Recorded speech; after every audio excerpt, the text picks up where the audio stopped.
Assalamualaikum warahmatullahi wabarakatuh. Selamat pagi siswa dan siswi kelas 4 SDIP Insan Robani. Bagaimana kabarnya hari ini, Kak? Semoga sehat selalu dan berada dalam lindungan Allah Subhanahu wa Ta'ala. Masih semangat ya, Kak, mengikuti kelas pembelajaran daring? Coba Ibu mau tes semangatnya. Mana semangatmu? Ini semangatku. Mana. Ini. Takbir. Allahu Akbar. Insan Robani, cerdas, mandiri, ceria. Nah, bagaimana dengan pembiasaannya? Apakah sudah dilaksanakan? Alhamdulillah, terima kasih. Semoga istiqomah ya Kak dalam melaksanakan pembiasaannya. Semangat! Baiklah siswa dan siswi yang solih dan solihah, untuk memulai kegiatan pembelajaran hari ini, kita berdoa bersama yuk, agar kegiatan belajar kita hari ini senantiasa mendapat ridho dari Allah Subhanahu wa Ta'ala. Kita berdoa bersama dengan mengangkat kedua tangan. Bismillahirrahmanirrahim. Rabbi zidni ilma warzuqni fahma. Ya Allah, tambahkanlah ilmuku dan berilah aku rizki kefahaman. Amin.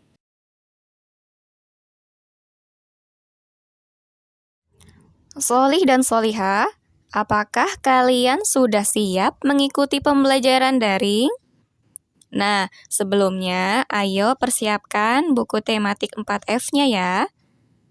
Apakah sudah disiapkan? Nah, kalau sudah, ayo ikuti kegiatan pembelajaran hari ini dengan baik. Simak video ini dari awal sampai akhir ya, Kak.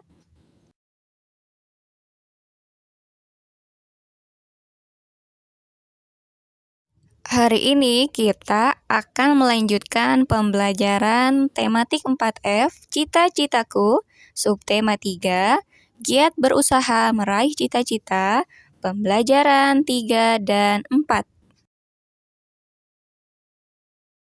Tujuan pada pembelajaran kali ini, siswa dan siswi kelas 4 yang solih-solihah, pertama, kalian harus dapat menjelaskan persebaran sumber daya alam pertanian, perkebunan, peternakan, dan kehutanan.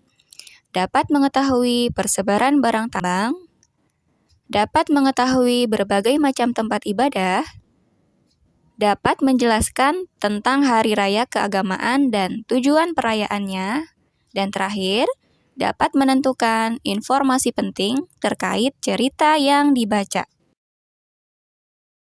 Sekarang kita memasuki pembelajaran 3. Seperti yang telah kita ketahui ya Kak, bahwa Indonesia merupakan negara yang kaya akan keanekaragaman. Apakah kalian tahu keanekaragaman apa saja yang ada di Indonesia? Iya, pada pertemuan sebelumnya kita sudah mempelajari keanekaragaman sumber daya alam, baik sumber daya alam kekal, sumber daya alam yang dapat diperbarui, dan sumber daya alam yang tidak dapat diperbarui. Apakah masih ingat contoh-contoh sumber daya alam tersebut?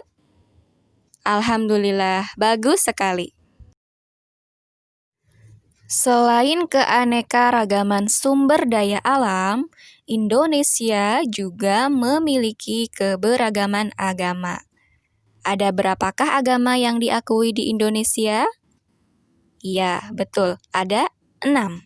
Ya, terdapat 6 agama yang diakui di Indonesia, yaitu agama Islam, Kristen Protestan, Kristen Katolik, Hindu, Buddha, dan Konghucu.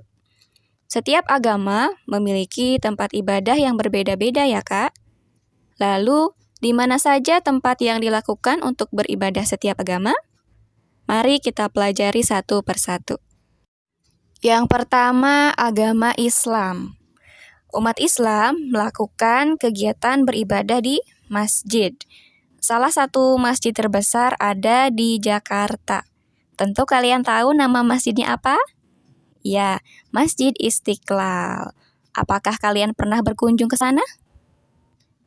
Alhamdulillah. Selanjutnya untuk agama Katolik.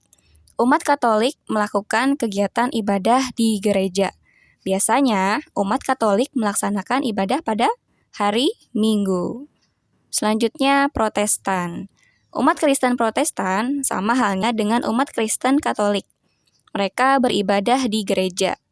Perayaan terbesar umat Kristiani, baik Katolik maupun Protestan, ketika mereka memperingati Hari Raya Natal. Ya. Selanjutnya, agama Hindu. Umat Hindu terbanyak yang ada di Indonesia terdapat di wilayah Bali. Betul. Mayoritas umat Hindu di sana ada di Bali. Umat Hindu melaksanakan kegiatan ibadah dan perayaan keagamaan di pura. Selanjutnya untuk agama Buddha. Orang yang beragama Buddha melaksanakan ibadah di vihara. Apakah di daerah tempatmu terdapat vihara? Ya. Selanjutnya agama Konghucu. Orang yang beragama Konghucu atau masyarakat Tionghoa melakukan kegiatan ibadah di kelenteng. Nah, bangunan kelenteng selalu identik dengan warna merah. Nah, sampai sini sudah tahu ya Kak, tempat-tempat ibadah masing-masing agama yang ada di Indonesia. Kalau sudah paham, kita lanjutkan lagi ya pembelajarannya Kak.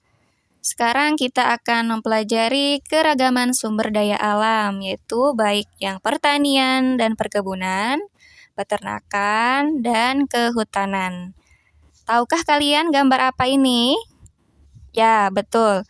Ini terdapat beberapa area persawahan, kebun teh, kebun kopi, kebun kelapa sawit.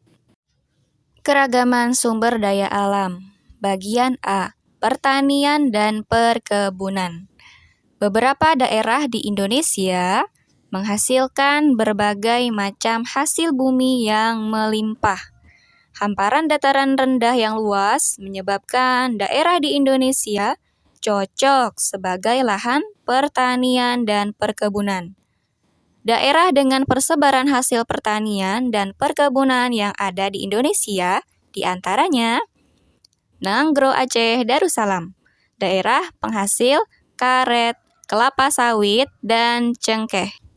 Sumatera Utara, daerah penghasil karet, kopi, tembakau, padi, dan kelapa sawit. Jawa Barat, daerah penghasil padi, teh, kopi, dan kina. Kalimantan Tengah, daerah penghasil kelapa sawit. Maluku, daerah penghasil cengkeh. Nah, untuk melihat hasil pertanian dan perkebunan dari daerah yang lain, kalian bisa melihat buku tematik halaman 105 yang tertera dalam sebuah tabel persebaran hasil pertanian dan perkebunan di Indonesia. Lalu, bagaimana dengan daerah Banten? Tahukah kalian hasil pertanian atau perkebunan apa yang banyak dihasilkan oleh Provinsi Banten? Ya, salah satu daerah yang menghasilkan pertanian dan perkebunan adalah Pandeglang. Pandeglang terkenal dengan hasil melinjo. Ya. Selanjutnya untuk penghasil durian. Biasanya ditemukan di daerah Pandeglang, Lebak, dan Serang. B. Peternakan. Peternakan merupakan kegiatan mengembangbiakan hewan untuk mendapatkan manfaat dan hasil dari kegiatan tersebut. Hewan ternak merupakan hewan yang dikembangbiakan dengan tujuan untuk dimanfaatkan atau diperjualbelikan untuk memenuhi kebutuhan manusia. Beberapa hewan ternak yang banyak dikembangkan di Indonesia diantaranya ada sapi, kerbau, kambing, dan kuda. Sapi biasanya dimanfaatkan oleh manusia untuk diambil dagingnya untuk dikonsumsi. Lalu susu, ya betul. Kalau hewan kerbau biasanya bisa dimanfaatkan daging dan tenaganya untuk membantu petani membajak sawah. Lalu kambing biasanya dimanfaatkan manusia untuk diambil susu dan dagingnya juga. Lalu kuda. Nah, kuda biasanya dimanfaatkan untuk diambil tenaganya, ya biasanya menarik delman. Nah, beberapa daerah yang mengonsumsi daging kuda diantaranya ada dari Jawa, Sulawesi Selatan, dan Sumatera. C. Kehutanan. Sumber daya hutan yang banyak dimanfaatkan oleh manusia diantaranya adalah kayu dan rotan. Kayu didapatkan dari berbagai jenis tanaman seperti jati dan meranti. Daerah penghasil kayu terbanyak merupakan Pulau Kalimantan dan Papua. Jati dimanfaatkan untuk bahan baku pembuatan furnitur dan struktur bangunan. Meranti, kayunya digunakan untuk bahan mebel, perabot rumah tangga, dan lain-lain. Sedangkan rotan dimanfaatkan untuk membuat bahan baku mebel, seperti kursi, meja tamu, atau rak buku. Untuk mengetahui daerah-daerah penghasil kayu di Indonesia, kalian bisa melihatnya pada buku tematik halaman 106. Sampai sini sudah paham ya Kak, mengenai keanekaragaman sumber daya alam yang ada di Indonesia? Baik, kita lanjutkan pembelajarannya ke pembelajaran 4. Di pembelajaran 4, kita akan mempelajari semangat dan kegigihan salah satu tokoh terkenal dalam mewujudkan cita-cita dan mimpinya. Lalu kita juga akan mempelajari persebaran barang tambang yang ada di Indonesia, serta mempelajari hari peringatan keagamaan pada setiap agama. Nah, Kak, apakah kalian tahu siapakah tokoh ini? Iya, betul. Ia merupakan Ibu Susi Pujiastuti. Ibu Susi merupakan Menteri Kelautan dan Perikanan era Presiden Jokowi periode tahun 2014 sampai 2019. Ibu Susi merupakan sosok wanita tangguh yang memiliki mimpi dan cita-cita yang amat mulia. Nah, untuk mengetahuinya, coba sekarang baca teks yang berjudul Susi Pujiastuti di halaman 107. Ibu berikan waktu selama 3 menit. Bagaimana, Kak? Apakah sudah selesai membacanya? Baik, kalau begitu, informasi apa yang bisa kita dapatkan dari bacaan tadi? Susi Pujiastuti. Susi kecil lahir di Pangandaran, daerah yang terkenal dengan bidang perikanan. Saat usia remaja, Susi sudah berusaha hidup mandiri dengan bekerja sebagai bakul ikan. Susi memiliki tekad yang kuat dalam mewujudkan mimpinya, membeli pesawat dan membangun landasan di desa-desa nelayan agar setiap desa lebih mudah untuk mengirim ikan hasil tangkapan dan menyebarkannya ke daerah-daerah di Indonesia. Nah, itulah beberapa hal penting yang bisa kita pelajari dari Ibu Susi Pujiastuti yang kokoh dalam mewujudkan mimpi dan cita-citanya. Masih semangat ya Kak untuk melanjutkan materi pembelajaran berikutnya? Baik, kita lanjutkan. Sekarang kita akan belajar persebaran sumber daya tambang di Indonesia. Ibu Susi Pujiastuti merupakan salah satu contoh orang yang sukses mencapai cita-cita dan mimpinya. Beliau telah berhasil meningkatkan kesejahteraan nelayan khususnya di daerah Pangandaran. Indonesia merupakan negara yang kaya akan sumber daya alam, Salah satunya adalah perikanan. Perikanan merupakan sumber daya alam yang dapat diperbarui. Selain itu, ada pula sumber daya alam yang tidak dapat diperbarui seperti sumber daya tambang. Ayo kita amati gambar persebaran sumber daya tambang yang ada di Indonesia. Pada gambar ini, terdapat banyak sekali jenis barang tambang ya Kak. Ada aluminium, asbes, aspal, batu bara, dan lain-lain. Pada peta tersebut, setiap jenis barang tambang memiliki simbol yang berbeda-beda. Misalnya kita lihat daerah Pulau Buton. Barang tambang apa yang dihasilkan pada daerah tersebut? Ya, betul. Barang tambang yang dihasilkan adalah nikel. Kita lanjutkan lagi ya Kak pembelajarannya. Barang tambang merupakan sumber daya alam yang tidak dapat diperbarui. Kenapa tidak dapat diperbarui? Karena terbatas jumlahnya dan tidak bisa dilakukan pelestarian. Siap. Indonesia menjadi salah satu negara dengan penghasil tambang terbesar dengan urutan ke-7 di dunia. Salah satu barang tambang yang dihasilkan oleh Indonesia adalah timah. Timah merupakan hasil pelapukan batuan granit. Manfaat bahan tambang timah digunakan untuk pembungkus permen, rokok, atau coklat. Setelah kita mempelajari persebaran barang tambang yang ada di Indonesia, sekarang kita lanjutkan ke keragaman agama di Indonesia.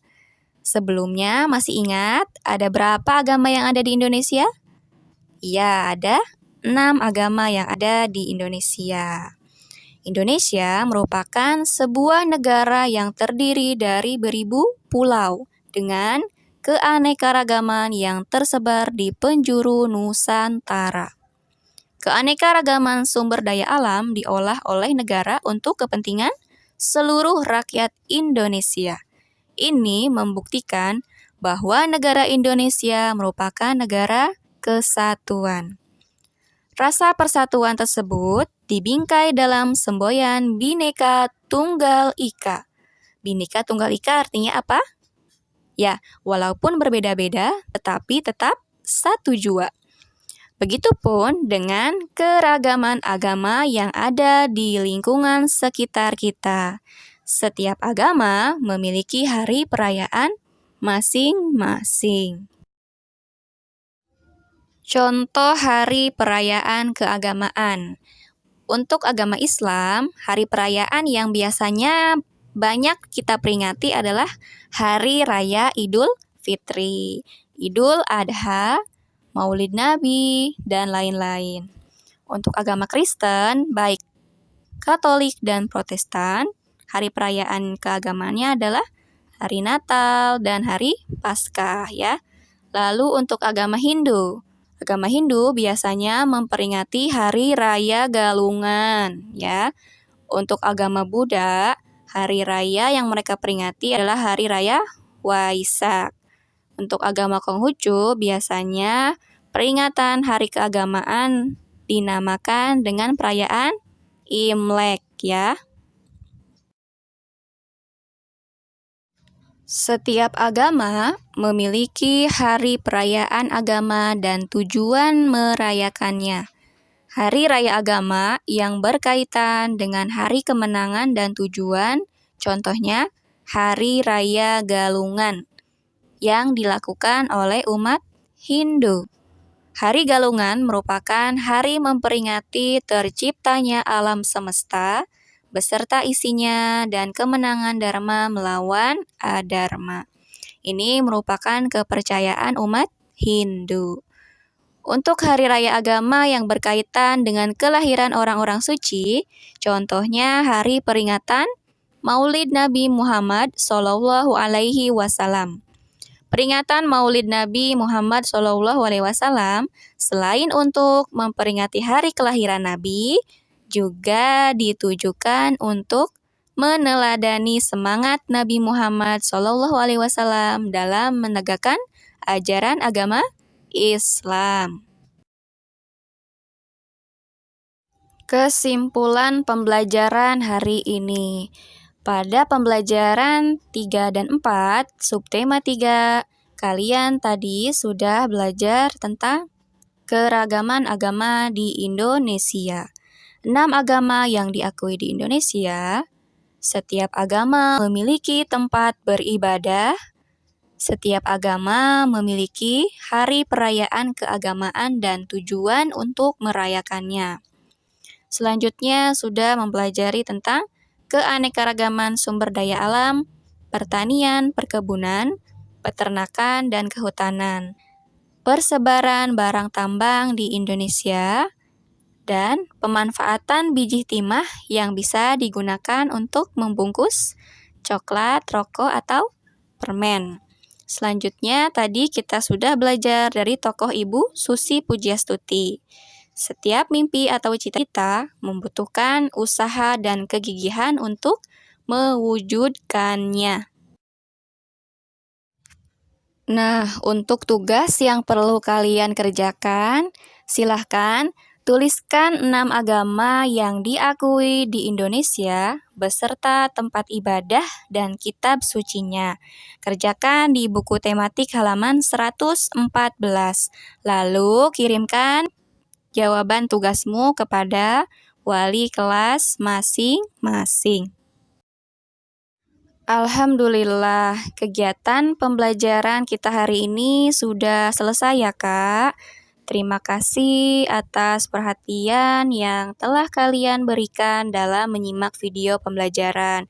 Semoga apa yang telah dijelaskan tadi dapat kalian fahami ya. Kita baca doa kafaratul majlis untuk menutup kegiatan pembelajaran hari ini. Bismillahirrahmanirrahim. Subhanaka Allahumma wa bihamdika asyhadu an la ilaha illa anta astaghfiruka wa atubu ilaik. Terima kasih sudah menyimak video pembelajaran ini dengan baik.